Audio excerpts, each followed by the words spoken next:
What's going on, boys and girls, and welcome back to Nth-Level Entertainment, the most awesome geek and car culture YouTube channel in South Africa.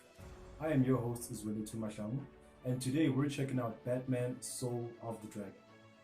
Now, Batman Soul of the Dragon is the 40th film in the DCUOAM,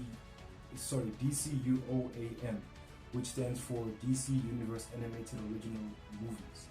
A series of films that were started by Bruce Timm way back in the day when he started the series with the film Superman Doomsday, which was basically a loose adaptation of the death and return of Superman. So the film is also executive produced by Bruce Timm, which you can clearly tell by the animation style that they've gone back to, which is the same animation style that he used in Batman, the animated series, and all the series that followed subsequently from then.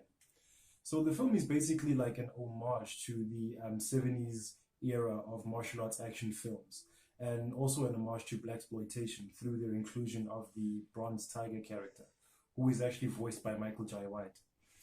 Michael Jai White also played the character in the Arrowverse, in the actual series Arrow.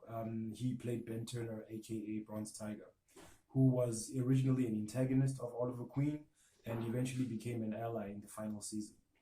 So this film basically, it follows the story of Bruce Wayne, but he's more of a supporting character in the way that it's structured, because it's more of like a team movie, similar to, you could call it a Batman and the Outsiders, but based in the 70s. You can basically hear the era steeped, well, at least the movie is steeped in the era, through like a lot of the music that's used, a lot of the wardrobe and hairstyles and things like that. You know, you constantly hear that like kind of music that plays in the background every time there's either an action scene or a chase scene. And it basically follows an era where Bruce Wayne had just recently gotten to Nanda Parbat and started his training under the first of his many masters, according to the comics. And whilst he was there, he meets Lady Shiva, who's played by Kelly Hu, and he also meets Jade, as well as Richard Dragon and Bronze Tiger, aka Ben Turner. There is also I think a sixth character called Rip, but he basically becomes like a secondary villain also in flashback. Because the movie, according to the movie, the present day is the 70s, but it keeps flashing back to the time when Bruce got to Nanda Parbat. So we see the origin of all of these characters during that time and where Bruce's training started. I think it was soon after he decided to go off on his pilgrimage to slowly become Batman. And these characters basically feature prominently in the film throughout the present day version of the film. So their antagonist in this film is the infamous Cobra cult, a villainous organization in the Batman mythology that's far removed from the mainstream. It's not one of the main rogues gallery that features in Batman comics normally. Like, you know, people like the Joker, Two-Face, the Riddler, and so on and so forth. So they are basically after a sword that Shiva was entrusted with by O-Sensei, who is the master that we meet at Nanda Parbat. And it's basically a sword that has the ability to, you know, trap and transfer souls through it. And it's instrumental in opening what is called the gate. I can't remember exactly what name the gate had, but I know that like it opened a portal to the spirit realm where the infamous Naga, I think it is, Naga spirit, which is the deity that the Cobra cult worships. So Richard Dragon, Bruce Wayne, as well as Bronze Tiger and Shiva all team up together to stop the Cobra cult from actually attaining the sword and opening the gate. And in order to do so, they have to actually sacrifice a soul. And they choose to do this by kidnapping a group of kids that they're going to use as their sacrifices. So the film itself is very well done. It was nice. It was a nice return to the old gritty action days of the Timmverse animated series, movies, and television shows. And I like the different ways in which they pay homage to that era of martial arts films, in that Richard Dragon, the way he's depicted in this film, he's clearly an anagram of Bruce Lee, down to his appearance, some of his costume choices, like, you know, the certain outfits that he wears throughout the film.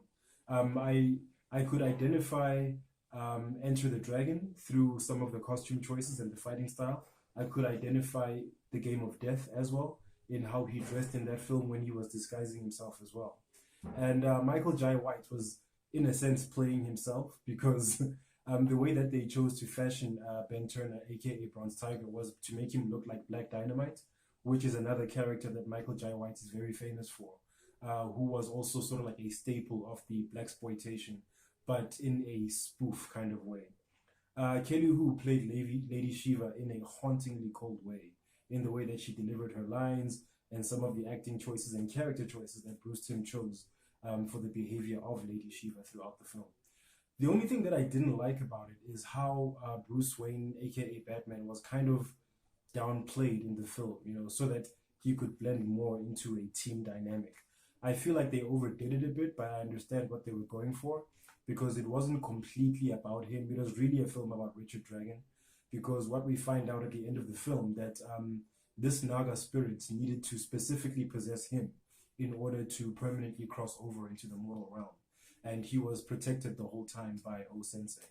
So I think the reason why the Batman was slapped onto the story as well as the title of the film was of course sales, because everything's better with Batman. But yeah, I enjoyed the film nonetheless. The film was released about a week ago on Blu-ray and on-demand video. So if you've seen it and you'd like to share what you think about it, please let me know in the comment section down below. Otherwise, that will do it for me, guys. As usual, I have been Zwelethwa Mahlangu, and thank you for hanging out with me. Please, if you enjoyed this video, click on the thumbs up icon and leave us a like. If you'd like to see more, please consider subscribing and be sure to ring that bell icon so you are notified each and every time I drop new content on this here channel. As usual, people, I urge you to take care of each other, stay awesome, stay chasing your dreams to infinity and beyond.